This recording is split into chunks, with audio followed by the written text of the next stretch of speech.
Welcome back, guys. Welcome if you're new here. Come on in. Today we're gonna be catching up and chatting about all of the books that I've read in June and July. Probably my best reading months of the year so far. So please get cozy, grab your favorite drink, and let's talk books.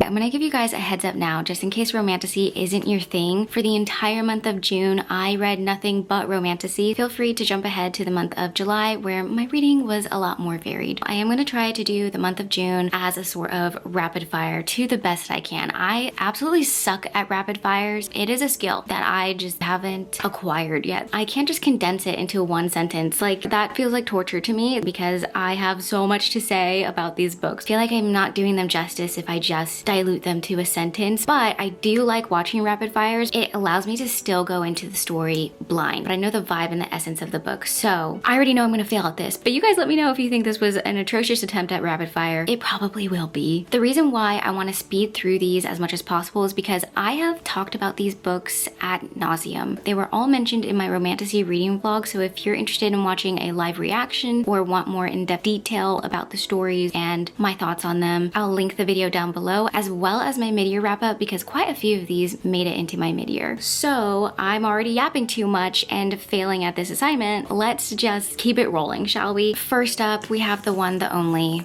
The Night Prince. And yes, guys, I did get my hands on the signed Fairy Loot special edition of both The Night Prince and The Wolf King because I'm simply obsessed. And as far as special editions go, I do think that this one was so well executed. It not only has sprayed edges, but also top and bottom edges. It's just such a perfect nod to the characters and how different the two MMCs are. So this is The Night Prince. I'll also show you guys The Wolf King. There's just something about this cover that I think is so beautiful and captivating. Whoever did the artwork for these absolutely nailed them. Again, they also have top and bottom edges sprayed as well. I had to mention this. Okay, rating wise, of course, I gave The Night Prince 5 stars. I'd highly recommend this book if you love Scotland, Scottish lore, werewolves, magic, and a love triangle. This series is just being perfectly executed. I'm anxious for book 3, and since fall is coming up, I do think that The Wolf King and The Night Prince are perfect autumnal reading. Autumnal? Are perfect reading for the fall. I'm gonna combine my next 2 books together because they are by the same author and within the same series. I did a reread of Metal Slinger followed by Light Wielder, which is book 2 in the Fire and Metal series. Together, they do make up a complete duology, although there is a 3rd book being written to continue the story through another character. Metal Slinger, 5 stars. I love this book and the unique world that Rachel Schneider created. This plot twist is insane and feels like a gut punch, but in the best way possible.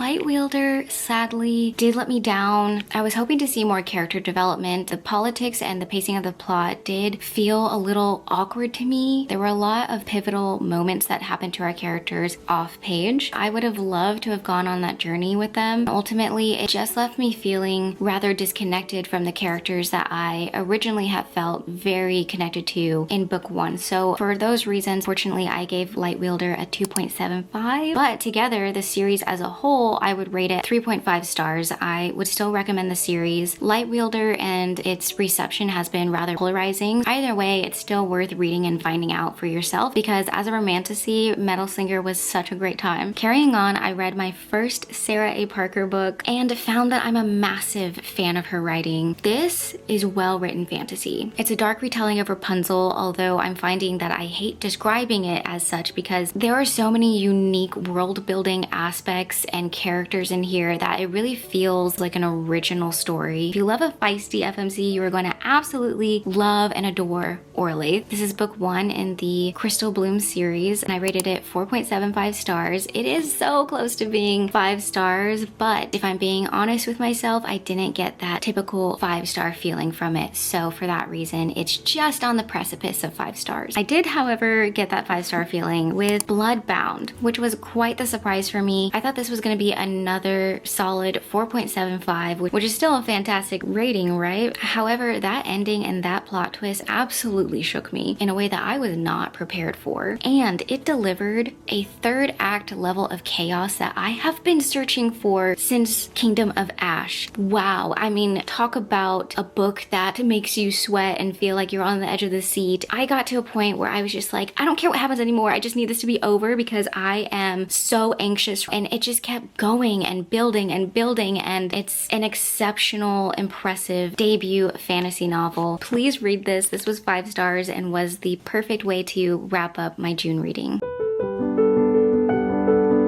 July's reading brought out all the emotions. Coincidentally, I've cried in the past 2 reading vlogs. I mean, my brother even texted me. He was like, hey, can you stop reading sad stories? I don't like seeing you cry. But I don't know what it is. There's just something about reading a good book that makes you cry that feels so cathartic, therapeutic, and it feels good to have a good cry. And that's certainly what I got from July. The 2 books that absolutely emotionally wrecked me was The End of Loneliness by Benedict Wells and Foster by Claire Keegan, both of which have themes of love, loss, grief, and family. I gave The End of Loneliness 4.5 stars. It is a beautiful story of accepting the cards that you're dealt and making peace with the various levels of heartbreak that one can experience. It follows 3 siblings throughout their adolescence into adulthood, though the narrative mainly follows the youngest sibling, Jules. It highlights the gift of family and strong sibling bonds. The writing is soulful and introspective, so if you're into that, you're gonna love this. Okay, I have to compose myself for this next one because I cannot cry for the 3rd consecutive video, so y'all are gonna have to hold my hand through this and we're gonna get through it tear free.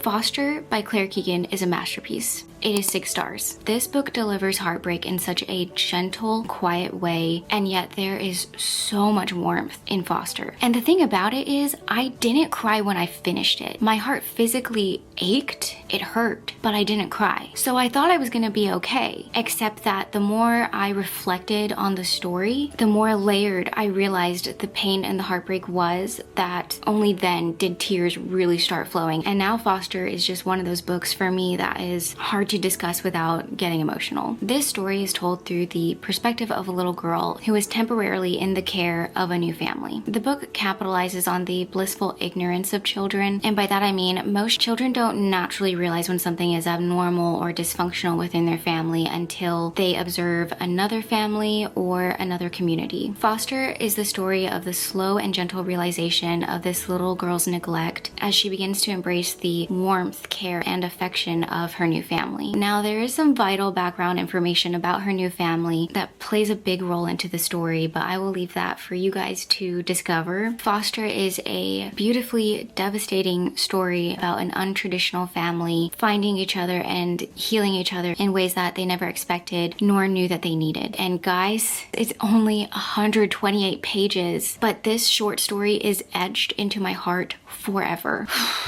Okay, got through it. I'm thinking about it and I'm starting to feel it.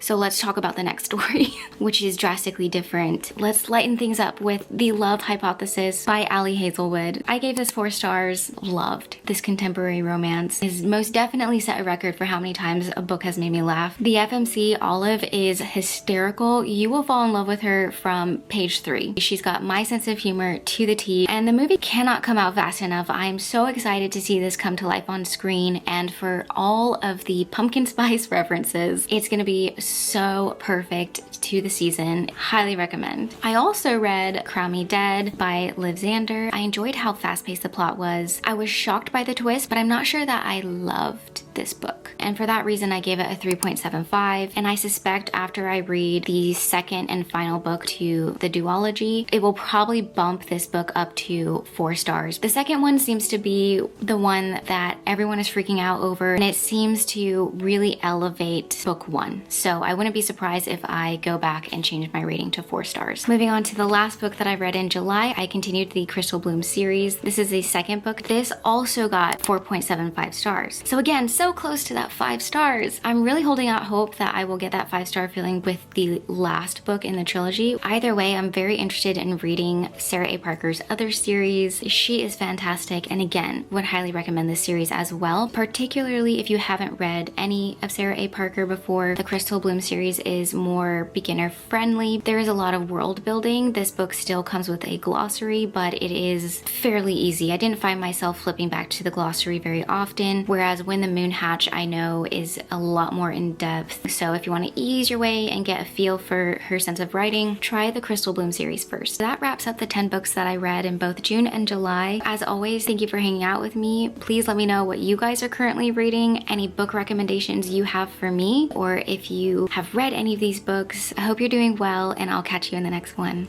Bye.